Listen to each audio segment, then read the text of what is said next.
the NVA started coming, but I was also told to blow up the helicopter that was in the ravine. I took that over and I got in the helicopter and I'm packing C4 all around inside the cockpit. And the NVA started coming. So now they knew I was in there, so they're shooting into the helicopter. A bullet won't set the C4 off. So I knew I was okay until I put the blasting caps in. If it hit one of those blasting caps, everything was going to be gone. So at the last second, I crammed those two things in, ignited the fuse, dove out, climbed up on the bank. They charged the helicopter because they decided they were going to go ahead and take me out. They didn't know what I was doing. They thought I was just hiding in there. I'm looking at the team members and they're looking at me, and we're looking down at the helicopter, and those guys are standing around it shooting up at us, and we're thinking, any time now. Welcome to Heroes Behind Headlines. I'm your host, Ralph Pizzullo. Our guest today is Henry L. Thompson, aka Dick Thompson, code name Dynamite, one of the heroes of the secret war in Vietnam. This is the second time Dick has been a guest on this podcast. He was a distinguished member of the Military Assistance Command Vietnam Studies and Observation Group, aka MACV-SOG, a multi-service elite military unit of the Vietnam War, so secret that its existence was denied by the U.S. government. The group reported directly to the Pentagon's Joint Chiefs of Staff, and much of its history and unconventional warfare operations were concealed from the general public for 20 years. Today, Dick, who grew up in a small town in South Carolina and spent a career filled with many accomplishments in and out of government, is going to share with us some of the most incredible stories of wartime courage you've ever heard. They come from his recently published must-read book, SOG Code Name Dynamite 2. It's my great honor to welcome Dick Thompson as today's hero behind the headlines.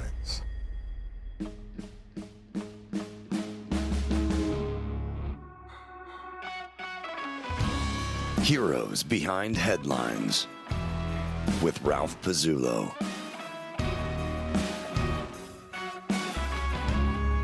It was the beginning of 1969. You had this idea to create indigenous teams. Was that your idea, or did that come from command in Saigon? Yeah, it came from Saigon. Okay. What they wanted to do was eventually phase the Americans out of being on the teams and send all indig teams out. Now, when I first got there, I just went to a normal team, went to RT Michigan. It just had one American on the team at that time. The others had been wounded. So Eldon Bargewell was the team member that was on that team. And I just took over for it to just be a regular team. And we'd go out and run missions. From my part, it wasn't until about mid-69 before I started working with what was going to be all indig teams. They were called snakebite teams, is that correct? The snakebite teams were actually the first Special Forces group over in Okinawa would send people over TDY to SOG for a few months to fill in on the teams and actually take the teams out on missions. So when they first got there, they needed to have some training about how to run the SOG teams and how everything worked. I picked that up as an additional duty once I got down to CCN. So I would train the teams, and then I would take the teams out on a in-country mission into an area where we knew we would make contact so that they would get some experience of having targets that shot back at them. My job was to kind of monitor, step in if needed, but to also vet the team leaders. And so I would go out with them once or twice until they were ready, and then I would give the team members the thumbs up, and then they'd start getting SOG missions. Duck is different. Duck was a Vietnamese captain, and what they wanted him to do was become the team leader of RT Virginia. And so RT Virginia would become an all Vietnamese team.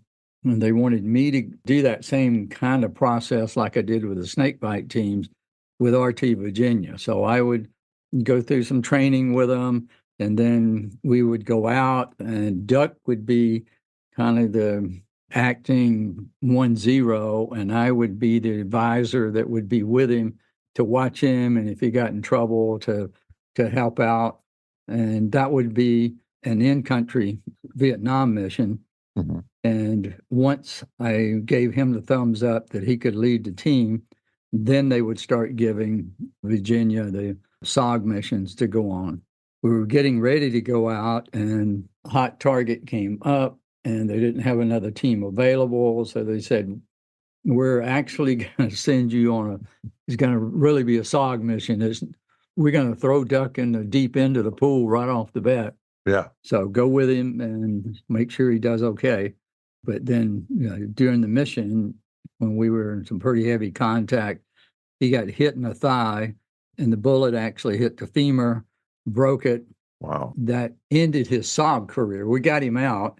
Fortunately, we got him back to an OR room in time that they were able to not only save his life, but save his leg. But he had trouble walking. Yeah. So he wasn't going to be able to be on a SOG team after that. So Captain Meadows, the recon company commander, just said, okay, you keep the team. Just keep them for now. You be the 1-0. They're yours for now. And you found something unusual on that mission that command didn't want to acknowledge. Part of our mission was to pull surveillance on a highway that convoys were moving down, collecting information, how many were in the groups, what were they hauling, how fast were they going, what kind of security, all the kinds of things that you would normally collect. But as I was watching the trucks go by, I started noticing some of the drivers looked different. Their hair was longer. They just looked different. And it dawned on me, these are women driving trucks. So I coded a message, I sent it back, and I got a message that came back to me that said, you're wrong. Those are not women. Those are men. I knew what I was looking at, and I sent a message back and basically said, well, I'm going to go get one and drag her out of the truck as a POW and bring her back so you can see. Now, she's a female. Yeah. Then I got a message back, very strongly worded, saying, under no circumstances are you to take one prisoner. Mm-hmm. And once I got back and we did our debrief, they took it out of the report that was turned in. I was not happy about that, but later, as I thought about it, Vietnam was not a popular war to begin with. Yeah. And if the U.S. had announced it, oh, yeah, we're out there every day putting airstrikes on convoys that are being driven by women, so we're killing women every day. Right. That would not have gone over well. So they made sure it wasn't in any of the reports. Let's move forward to your second RT Virginia mission. I think it was on the 6th and the 7th of May. You go out with a 5-man suicide team with a different reconnaissance team. What we started doing was some missions that we just kind of named suicide missions, because you'd put two teams together, relatively small, but two of them, insert them like with king bees, because you just had that one door. It was hard to see what was actually inside. So we would come in as if we were one team, but once we got on the ground, then one of the teams, Killback in this case, they would move off on their own. I would take Virginia and move in a different direction. And then the plan this time was that Virginia would go out and try to find some NVA that we could engage and initiate contact with, have a firefight, bring in some airstrikes, and then get extracted and come back. And they would take us out with king bees, and they couldn't tell how many people were in the king bees. Killback would stay on the ground, hidden away. so that they wouldn't be looking for them. They would think the team was gone. Right. And they could go back to whatever they were doing. So we just made contact with a little larger group of NVA than what we were looking for. And the weather got bad, and just a whole series of things like that started to happen that made it be an interesting evening and night before we got out of there. Yeah, and there was a Malaysian pit viper involved as well. Yeah, the area that we would go into, particularly in Laos, where we were this time, they had like 40 different species of venomous snakes, very venomous. Yeah. And the problem was you were so far away from a hospital that if one bit you, you had a high probability of dying before you could get back, because you were hours away from just having a helicopter show up. But then you had to fight and have gunships and everything else to try to get out. And then you had to fly all the way back. Mm-hmm. So if one bit you, you were in trouble. So you had to watch for them, among other things. And we were moving into an area, and sure enough, there was a pit viper laying there. And they tend to be somewhat irritable if you get around them. You get close to them, they'll strike and try to bite you. But we saw that one, and I pinned it down with the butt of my weapon and took my knife and cut its head off. And the team was spooked at that point, because they knew all their time in the jungle, if you find one, he's got a buddy there somewhere. There's another one crawling around. That was kind of a sleepless night. Everybody laying there waiting on something to crawl up on them. So let's move forward to May 9th. And this is a very unique situation you were in. It was going to be your day off. I had discovered by this point that in between missions, if it appeared that you were not really doing something, you could be tasked right away to go do some kind of odd job or something. So I was supposed to have a couple day break from our last mission. So I decided I was going to go into Da Nang. We had a safe house in Da Nang that was secured by SOG and DIG members there. So you could go in there. It had a bar, you could do things, you could relax. You didn't have to worry much about being bothered. So I was going to go there. I was walking toward the front gate of the compound, and I saw a helicopter came in, landed on the little helipad that was close to the front gate. There was a lot of activity going on with it. Then someone in the group saw me and started yelling. I couldn't hear what he was saying with the sound of the helicopter and the distance and everything. He started running toward me. Finally got close enough that I heard him ask me if I knew how to hook up a McGuire rig system inside the helicopter. McGuire rig, it's a 120-foot long rope with a big loop like strap on the end of it that you could sit in. Then a sandbag attached to that to give it weight, and then the rope was packed in another sandbag, so you could push it out, and it would just uncoil and fall down to the ground so someone could get in it. And typically we put 4 of them on an aircraft, 2 hanging off each side. So I had my Car-15 with me and a bandolier of ammunition, so I just set that against one of the Connex containers that was there, because I had to get inside the aircraft to fasten all this up. It's kind of an elaborate little method you had to use to do that. So as I was finishing, I began to realize that the rotor speed had picked up, and the aircraft was starting to vibrate a little bit, and then it was lifting off the ground. Then I was inside the helicopter, so I grabbed the crew chief, and I pulled him over, and I said, "I'm not supposed to be in here." Yeah. And he said, "Sorry about that." Said, we got an emergency going on out there. We've got to get back. So you'll have to ride out there and back with us. So you don't have to do anything, but just go out there with us. And he said, "There's another helicopter in front of us," because one helicopter has been shot down. There's another one in front of us. There's a team that has some injuries and are in contact. and we're going out to help get them out too. Mm-hmm.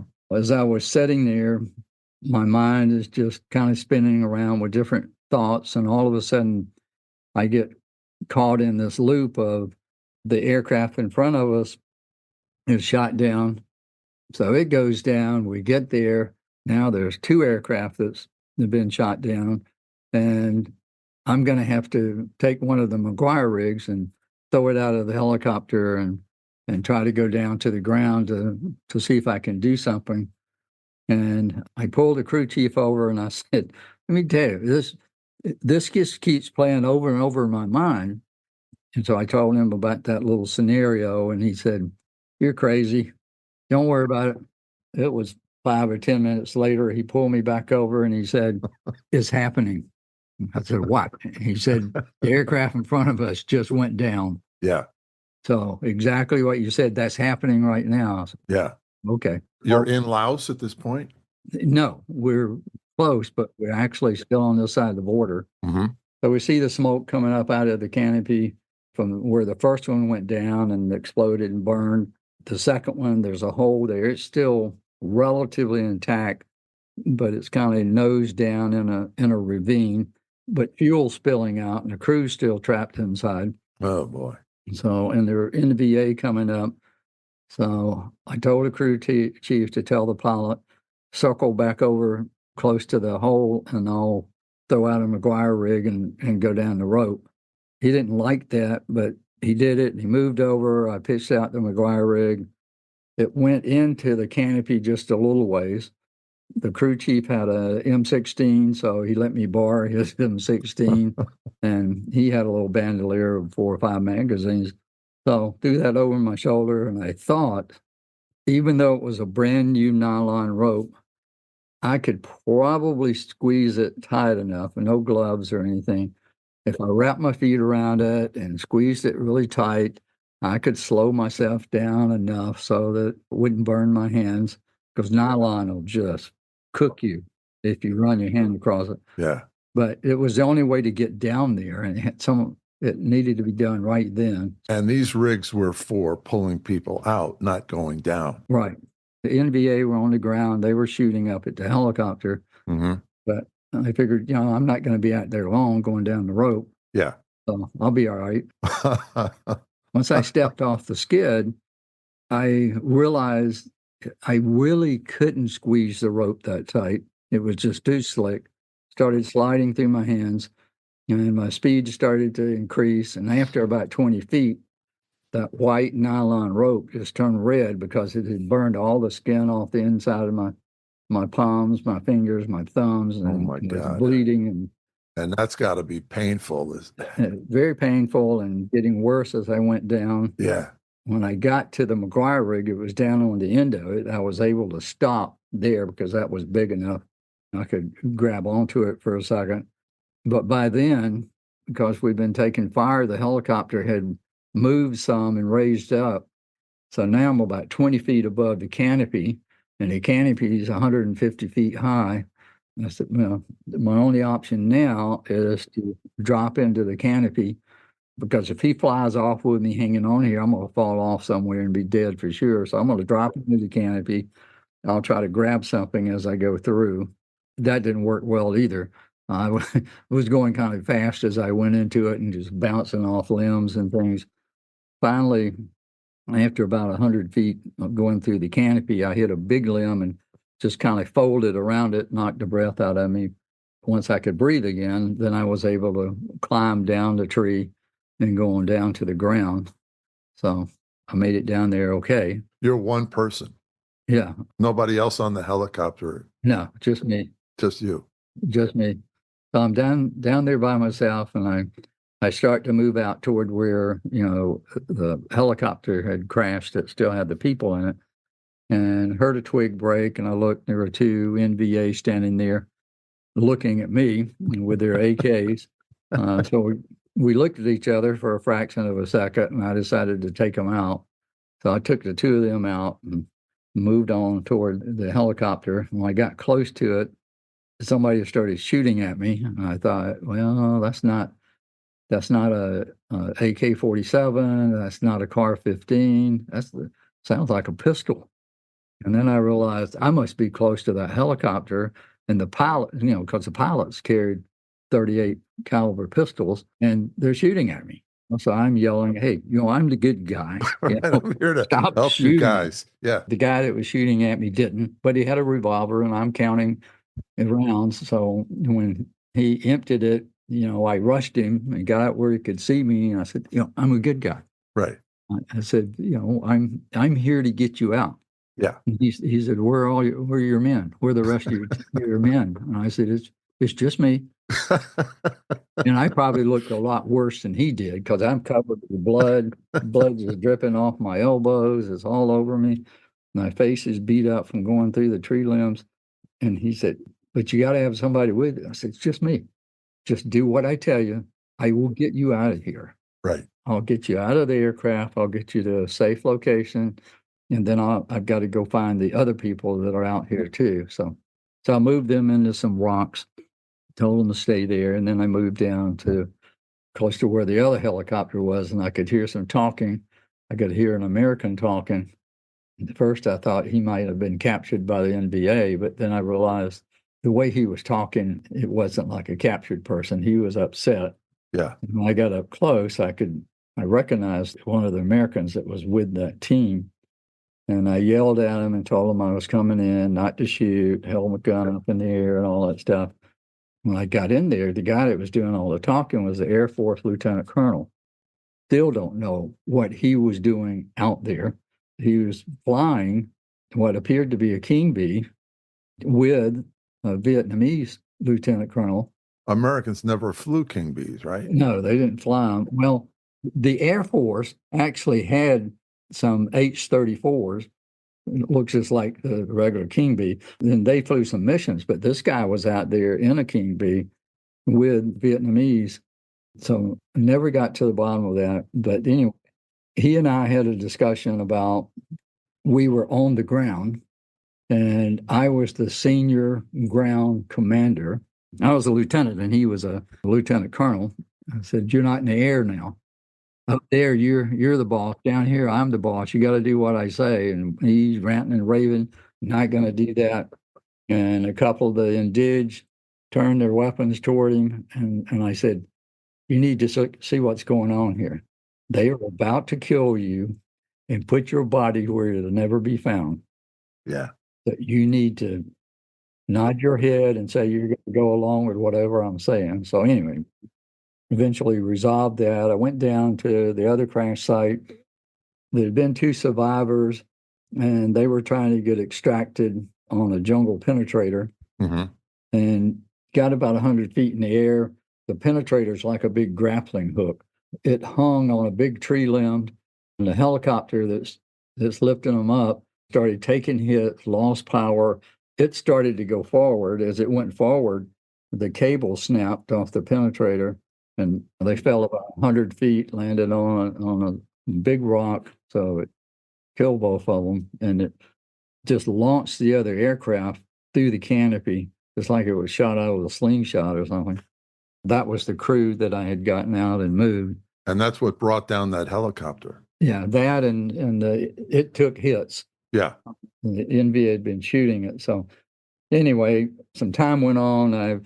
I talked to another helicopter that came out to help us, and I told them I needed explosives, send me some C4. They dropped a big box of C4 down and some blasting caps, and I blew down a bunch of trees to open up a big hole. And they brought a Marine CH-46 in with a jungle penetrator and sent everybody up. Had some gunships working around us to try to protect us while we were getting out. So it took a while. The rain was coming in. It was raining, getting cloudy, but we got all 17 of us out. Established on the 24th of January, 1964, all volunteer MACV-SOG, most were U.S. Army Special Forces Green Berets, carried out some of the most dangerous and challenging special operations of the Vietnam War. MACV-SOG made high-altitude, low-opening parachute jumps behind enemy lines, routinely carried out reconnaissance missions along the Ho Chi Minh Trail, penetrated deep into Laos and Cambodia, recovered downed pilots, and attempted several POW rescues behind enemy lines, known as bright light missions.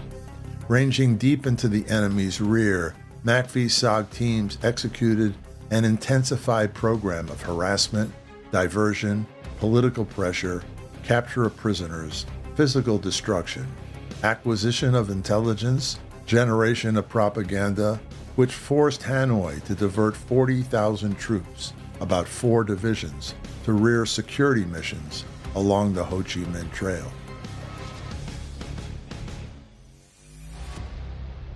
Then went back to CCN, and I got there and I walked into the mess hall, and our camp commander was there having a discussion with an aviation colonel. He told me, he said, you got to go back out there. Why? He said, you left a man on the ground. I said, I got him. I got everybody. He said, no, you didn't. There's a Vietnamese crew chief that was in that King Bee that's still missing. Huh. The pilot never told me about his crew chief and that somebody was missing.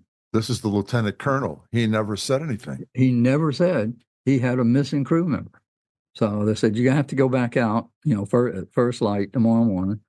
I can't do anything with my hand. I'm still standing there and blood is just dripping everywhere. So we gathered up some of the team members, went over to the isolation area. Fortunately, a storm was coming through and it rained hard for 2 days. So that gave me a little time to recover. And then we had to go back out and look for the body. I went out, we found the body. It was just burned to just a piece of charred meat. We got him out. The NVA started coming, but I was also told to blow up the helicopter that was in the ravine. So I took all the leftover C4 from blowing the hole in the canopy. I took that over and I got in the helicopter and I'm packing C4 all around inside the cockpit. And I sent the team up on top of the little ravine wall up here. And the NVA started coming. So now they knew I was in there. So they're shooting into the helicopter. A bullet won't set the C4 off. So I knew I was okay until I put the blasting caps in. Mm. If it hit one of those blasting caps, everything was going to be gone. So at the last second, I crammed those 2 things in, ignited the fuse, dove out, climbed up on the bank. They charged the helicopter because they decided they were going to go ahead and take me out. They didn't know what I was doing. They thought I was just hiding in there. Right. I'm looking at the team members and they're looking at me, and we're looking down at the helicopter, and those guys are standing around it shooting up at us. And we're thinking, any time now. Yeah. 40 right. pounds to C4. It was just unreal. Wow. Just vaporized those guys and scattered the helicopter all, but they were just a porn element for a much larger unit. So we got in a big firefight and brought in gunships and things. And eventually we got away from them and got up on top of the mountain, and it's pouring down rain. Clouds are down on the mountains. So we spent 2 days up there waiting for the weather to clear so they could come pick us up and get us out. Yeah. And, some people were wounded with shrapnel and stuff like that during the fight. Yeah, it was an interesting day. Yeah. Dick, how do you keep yourself together in circumstances like that? You obviously can't be thinking about the danger. If you let fear take over and push you in the wrong direction, now you're worried about being shot, being hit, being killed, being whatever, and then you become dysfunctional and you can't do what you need to do. So I was using, particularly by this time, I was already using a lot of different breathing techniques and other things where I could say, I'm going to use the fear to give me energy, fuel, and things like that to move and do what I have to do. But I've got to think about my job as a leader and how do we deal with the bad guys? How do we get out of here and focus on that, on a mission? I was standing out there on the skid of the helicopter going over, this is what I've got to do. The plan says, move this direction. We're going to go here. We're going to get on the ground. We're going to do this. And I'm searching the tree line for bad guys and stuff. I know I'm standing out there totally exposed. And even if in the times where they opened up on us, you just have to not worry about the bullets. The bullet's going to hit you or it's not going to hit you. And if you're standing on the skid of a helicopter, there's nowhere to go. Right. There's no protection. So you might as well focus on getting on the ground, doing what you got to do. Wow. There's a certain amount of selflessness and a mental state that is very rigorous and disciplined, because I'm sure the fear wants to crowd in at any moment. There's always trying to get in. And it's the mindset that you have. I can do this, and I'm going to do what I need to do to try to make this work out. But there's always that thought, it might not. I mean, I could get hit with a bullet. They're shooting at somebody else, and I get hit. Yeah. And it was a bullet with somebody else's name on it, but it still kills you. Right. But you just have to, there's so many bullets coming. You just can't imagine how many bullets are coming at you. You used to see the old cowboy and Indian movies, Hollywood. Yeah. The bad guy sticks his head up and he shoots a rifle at the good guy, with the good guy's ducked down. So after he shoots at him, then he ducks down. The good guy pops up and shoots. Then he ducks down. No, everybody's up all at the same time. Yeah. And in our cases, there may be 20 or 30 or 40 NVA all shooting at you with automatic AK-47s and firing B-40 rockets at you and things like that. So there's so much going on. You have to get the right mindset and learn how to start to manage the battle space, because it's dense vegetation and it's so loud. You know, the people, your guys can't hear you most of the time yelling on what you want them to do. Yeah. If they go down into vegetation, you can't see them. You can hear them shooting, but you can't see them. And I spent time training my guys and trying to convince them, if we make contact and you get hit, as soon as you're hit, start yelling, hit, hit, hit. I need to hear you yell hit, so I know you're alive. I can tell where you are, and I'll come get you. Yeah. You go down, I'll come get you. But yell so I know that you've been hit, and I'll find you. I just need to know where to start looking to get you. So that built some confidence, because they saw fairly quickly that I'll come get you. I'm not going to leave you. I'll come get you. So a tremendous amount of trust is built. Yeah. And we practiced over and over immediate action drills. This is what I'm going to yell a couple of words. Yeah. And that means we're going to break right and assault, or we're going to move right and we're going to withdraw. We're going to do whatever. And we practice that. In your life, has any experience ever come close to that level of concentration and getting into that state of fearlessness? I don't mean to put you on the spot, your life, but just life in general, like the kind of life that most people lead. I mean, maybe a car accident or something like that. You can get PTSD from a car accident. I mean, you don't have to be in the military. You know, whenever I got an opportunity, I'd make a lot of parachute jumps. So I had 2 or 3 parachutes. And sometimes we would get out to the airfield and we'd have a helicopter for a short period of time. So I'd, put on a parachute and go up, jump out, hit the ground, run over, grab another parachute, put it on, helicopter to take me. And I was doing that. Wow. And then a new system came out, a new harness, because in the beginning, the main parachute's on your back. The reserve parachute was around the waist.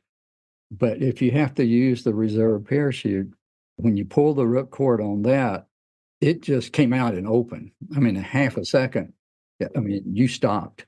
So you're falling 120 miles an hour, and half a second later, you're not moving. Your heels come around and slap you in the back of the head because you're suspended from your waist. Yeah. So they came out with a new harness so that the reserve was on your back too.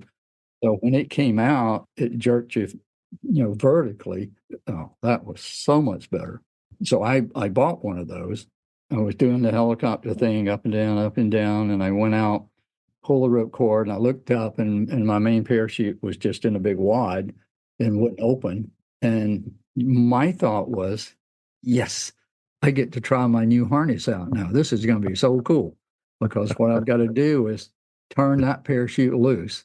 So I release it and let it get out of the way so the reserve's not going to tangle it up. And with this harness I have on, it automatically pulls the reserve out as the other canopy goes away. Wow. So all I have to do is kind of brace, and there was no shock. And I thought, uh-oh, well, why is there no shock? Now I reached behind over my shoulders there, and there's no reserve there. Oh, my God. Did I turn both parachutes loose? So now I'm falling, going 120, but once you go head down, then your speed gets up to about 200 miles an hour. And you're only a few seconds away from the ground anyway. Yeah. And when I'm upside down, as I'm looking up, I realize here's my reserve right in front of me. I don't have the new harness on. Oh. So I pull the reserve, boom, and I oscillated once or twice and, hit the ground and thought, oh, man, that was close. I was probably a half a second from impact, 200 miles an hour. Oh, my God. So there are things like that that can get your attention. But part of what you try to do, even in that situation, in the short amount of time, is focus. What's going on? What do I have to do next? Why is this thing not working? So problem solving, even though it's a matter of seconds. And the panic is the worst thing you can do. Yeah, and usually with something like that happens really fast, a lot of the panic and stress and everything hits you afterwards.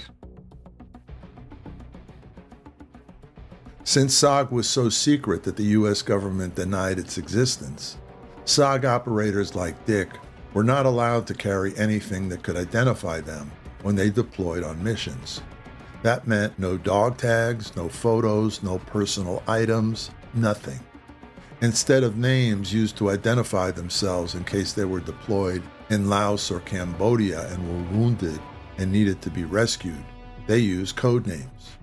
Dick chose Dynamite because he liked blowing up things as a teenager, including a neighbor's windows, and figured he would be blowing up bridges, bad guys, and ammunition dumps in Southeast Asia. True to his code name, Dick always carried extra Claymore mines and C4 when he deployed on missions. A lot of times you come back from the SOG missions and it takes a while to recover, to calm back down. Yeah. Because you got so much adrenaline and cortisol in your system. Yeah. You use a lot of that trying to get out of the situation. Right. But once you're out of the situation, now that stuff is still flooding your system, and it kind of makes you a little nervous. Yeah. And being able to function at the time is critical, like you were doing with the 2x4s. You see them coming, I got to do this, I'm going to move here. And you're focused on what you got to do. And so that's what I try to do when we get in a firefight is where do I need to go? What do I need to do? Where are my people?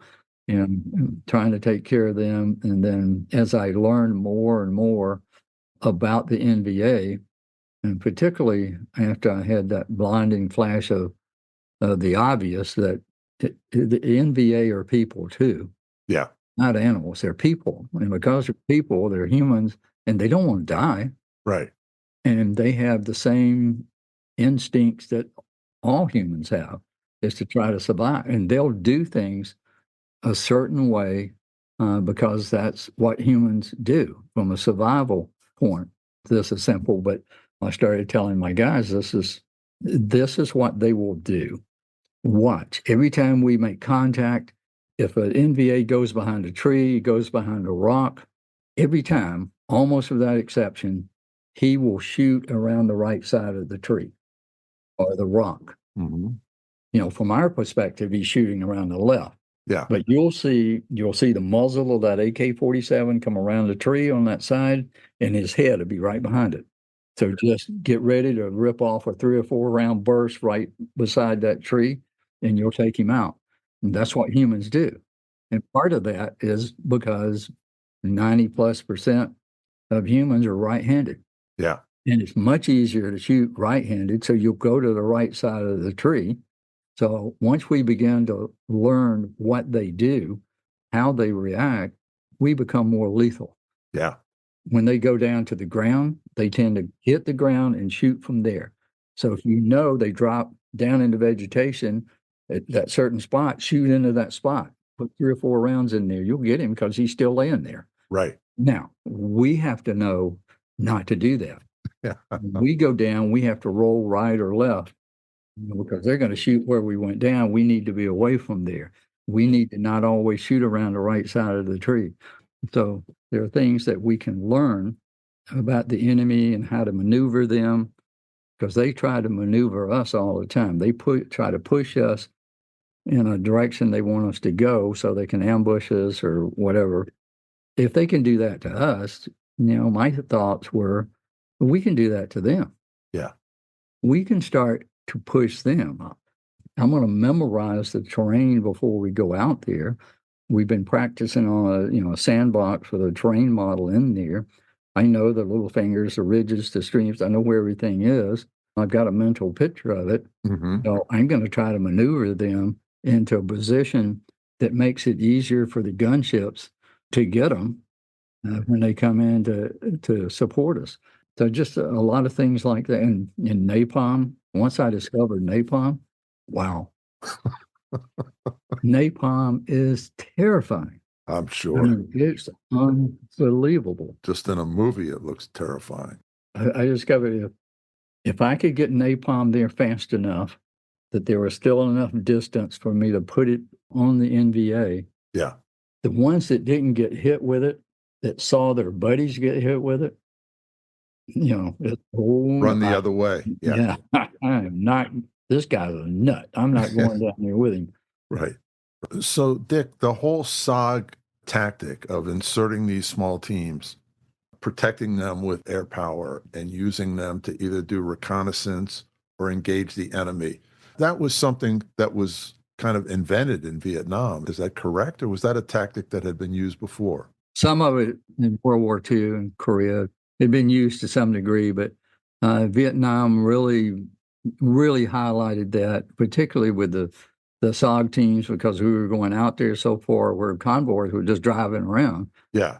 So you're out there with them, and you had so much air power. I mean, if we got in trouble and called a prairie fire emergency, everything flying was diverted to us. If it had ordnance on it and it was within range of where that team was, because they couldn't afford for us to get caught out there and the North Vietnamese say, look what we caught running around in Cambodia. Right. They're not supposed to be there.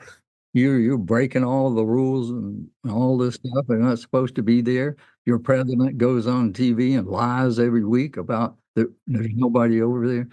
So they were going to do everything they could to try to get us out. Yeah. And so you had this tremendous power behind you. Yeah. And Covey, observation plane, flying above you. Part of what I did the second half of the tour was I said, I have a primary mission of going and doing something with the highway or blowing up pipelines or doing whatever.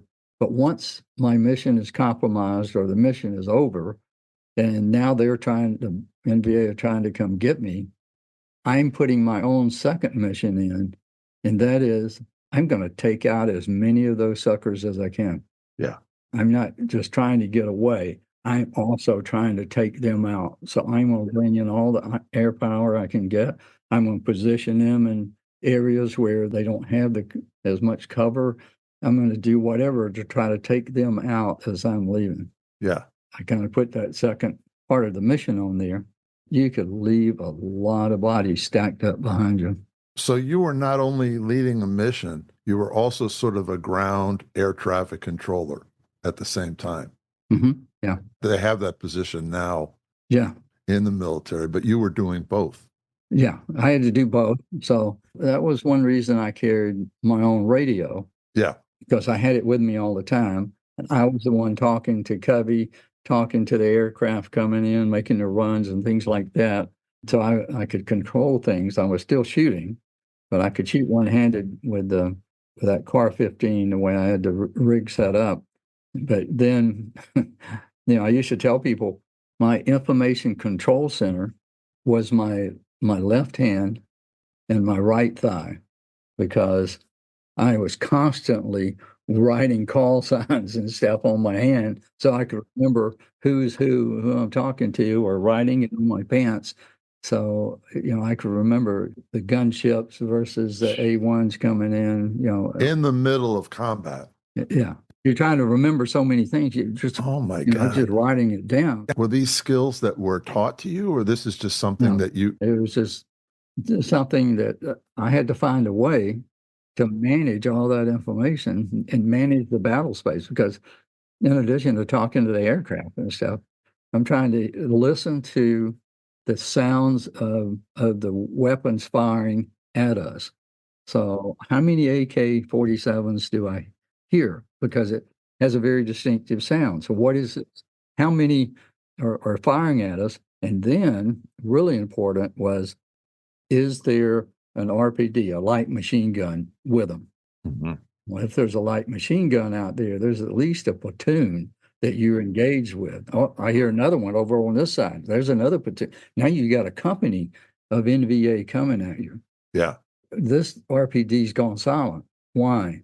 Because they're maneuvering around that side. They're trying to come around here and go. So as the team leader, you're managing that battle space, telling your people where to go, where to shoot. You're listening to the enemy, where they're going. You're talking to Covey. You're talking to the gunships coming in.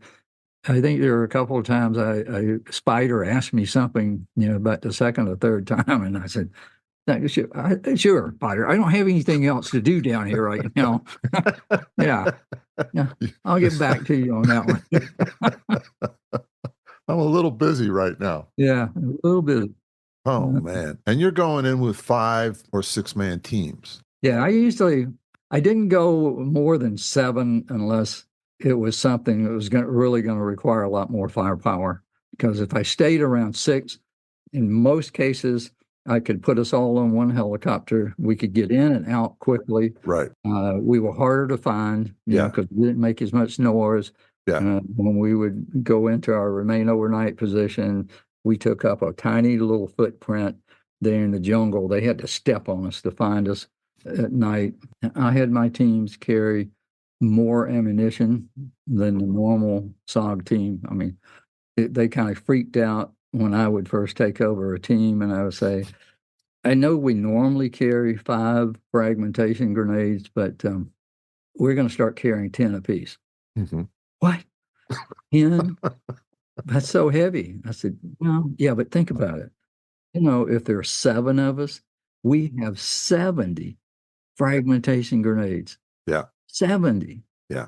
And then I'd break the news about, and 3 claymores apiece. What? Yeah, 3 claymores. 7 people. And they're heavy. 1 claymore. Yeah.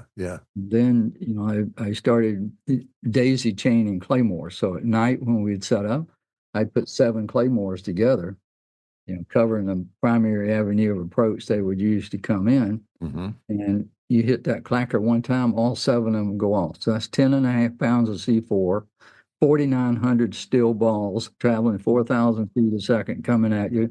Tremendous blast, tremendous heat. Yeah. All the debris it picks up and throws at you. Yeah. And, the survivors tended to look down where they thought we might be and say, that guy's crazy.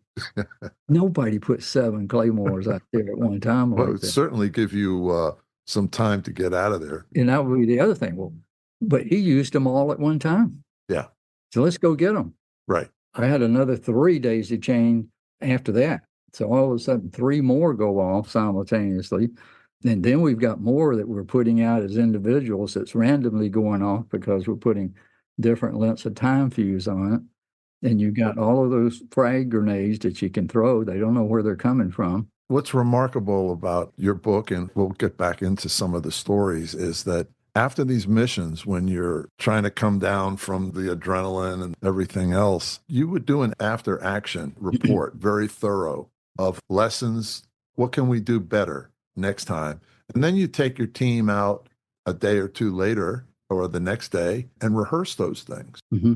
So there was never really any downtime. It's like we're constantly improving our tactics. And your team, it sounds like, was extremely tight-knit. I mean, a huge amount of trust between everybody. Yeah, they were tight. They worked well together, and we built that camaraderie training, and they liked what we were doing. I mean, those guys had several team leaders come and go. Right. So they'd seen how other people did it. And then they get this crazy guy that says, okay, today what we're going to do is I went by the dispensary and got some IV needles, and we're going to poke each other's veins with these IV needles just to make sure you know how to do it before we get in contact. Then we have to give each other an IV solution. It didn't go over well, but I told an interpreter, I said, you do me. Yeah. Okay, here's my arm. This is how to do it. And you do it because I want you to learn how to do it with no one shooting at you. Right. Because it's much more difficult when somebody's shooting at you. Absolutely. So I want to know you can take care of me, and I'll take care of you. We're all going to practice. Right.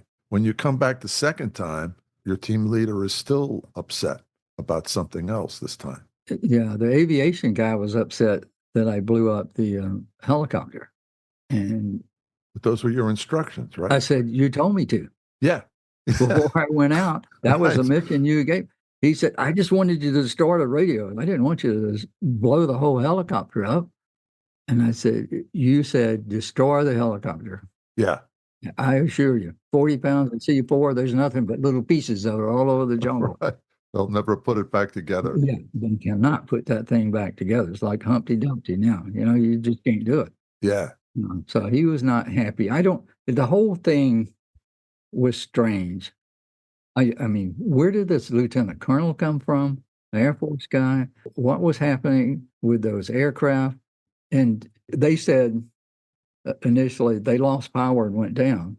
Well, when I went back out there, part of my mission, in addition to blowing up the helicopter and getting the crew chief, was to photograph everything. Yeah. So I took photographs of the remains of the helicopter that burned, the one that was down in the ravine before I blew it up, all that kind of stuff. Now, I took a lot of pictures that I didn't get back. When I came back, you turn the camera in, they develop the film for you, and then you annotate the pictures. I said, there are pictures missing here. I've got all kind of pictures showing the bullet holes in the aircraft and the vital places in the aircraft where they got hit. These guys were shot down. All those pictures were missing from what I turned in. And several different things like that that made the whole thing strange. Yeah. And I never, I went right on to a different mission, but I never got that sorted out. I got some awards for that, but I was put in for awards that were much higher than what I got. Yeah. Well, you should have put in for the Medal of Honor for that, going down and saving 2 helicopter crews, one man with an M16. I mean, come on. I haven't heard of too many things like that before. I figured I must have really been scary looking. And that's what helped me do it. People were afraid of me because I was just mangled and bloody and everything, and saying, "Hey, I'm here. I got you. Don't worry about it. Come on. I'm gonna get you out of here." Where'd you come from? Yeah. And how long did it take your hands to heal? It took several weeks because they kept sending me back out. Yeah. They would kind of crust over and stuff like that. But when you've got a CAR-15 in your hand, you're fighting, or you're breaking out. I was wearing gloves. I had them bandaged and everything inside, but they would bleed. There'd be blood dripping out of I had cut off fingertips, and the blood would be dripping out, every time there for a while. But one of the things that I learned was, and most people just haven't thought about this, but if you look at the skin on your hands and your feet, it's different. It's a different type of skin than on the rest of your body. Yeah. And it's designed to be worn off and be replaced. Oh, okay. So when you go out and rake your yard without a glove on and get a big blister on your hand. Yeah. It'll puff up and everything, and then a few days it's gone, and this, a week you can't even tell it was there. Everything will just heal right back like it was on your hands and the bottom of your feet. Other places you've got a problem, but these are working surfaces, and they're designed to regenerate the skin and stuff. The missions Dick and other SOG operators went on were as dangerous as they were daring. Not one of MACV-SOG operators known to have been captured in Laos was ever released. Of the 58 MACV-SOG MIAs in Laos, only one returned, Charles Winklow, who managed to crawl off into the jungle and evade recapture after being staked out by the NVA as human bait. Incredibly, MACV-SOG recon casualties exceeded 100%, the highest sustained American loss rate since the Civil War. In September 1968 through January 1970, when Dick was active in Vietnam, every MACV recon man was wounded at least once, and nearly half were killed. Despite such high losses, MACV-SOG boasted the highest kill ratio in U.S. military history, topping out at an incredible 158 to 1 in 1970, making them the stuff of legends. Don't forget to tune in next week for the exciting second part of my interview with SOG legend Dick Thompson, and don't forget to buy his book, SOG Code Name Dynamite 2. Please join our Heroes Behind Headlines community. Go to hbhpod.com and enter your email to receive updates and information on exclusive Q&As with our host and guests. That's hbhpod.com. Heroes Behind Headlines. Executive producer Ralph Pizzulo. Produced and engineered by Mike Dawson. Heroes Behind Headlines.